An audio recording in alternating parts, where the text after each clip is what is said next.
ચૂંટણી આવી, ઊંચા મંચો બંધાયા અને પ્રજાના ખભે સવાર થઈ નેતાજીએ રાજકારણમાં ઊંચા પદે વિરાજ્યા. જો કે આ બધી રાજકીય કવાયતો વચ્ચે શાસન અને પ્રશાસન બંને ભૂલી બેઠા છે કે આગ ઝરતી ગરમીમાં જમીનમાં પાણી નીચે ઉતરી રહ્યું છે. ચૂંટણીના પરંપરાગત ભાષણોમાં પાણી જેવી પ્રાથમિક સુવિધાના પણ વાયદા તો થયા, પણ વાયદાઓના શામિયાણા તળે પાણીની હકીકત કંઈક ઓર જ છે. પાણી અમારે બહુ દૂર પડે છે ભરવાનું, કેમ કે આ કુવા અને તડકામાં જવાનું ઘણી માથાકૂટ થાય છે. સરકારથી નજીક હેડપંપ આવે તો સારું એમ. ચૂંટણી આવતા આચારસંહિતા લાગી ગઈ અને ગરમી પહેલા ગામમાં પાણી માટે ચાલી રહેલી યોજનાઓ પર વિરામ લાગી ગયો.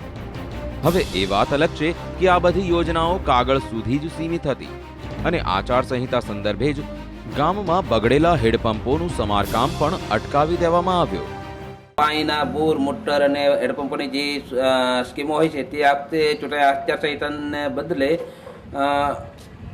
તેના નવા કામકાજો થઈ શકેલા નથી અને ઉનાળામાં પાણીની ખૂબ જ તકલીફ પડે છે. કુવાના પાણી નીચે ઉતરે, હેડપંપના પાણી નીચે ઉતરી જાય એ તો સમજ્યા, પણ નીચે ઉતરી પડેલી સરકારી બાબુઓની એ માનસિકતા પીડાદાયક છે, જેઓ પાણીના ટીપે ટીપાને વલખતી માટે જનહિતમાં બે શબ્દ પણ કહેવા તૈયાર નથી. ત્યારે સરકારી બાબુઓ માટે એક સંદેશ છે. ये जो पब्लिक है ये सब जानती है पब्लिक है, ये जो पब्लिक है ये सब जानती है पब्लिक है. आज अंदर क्या है आज बाहर क्या है.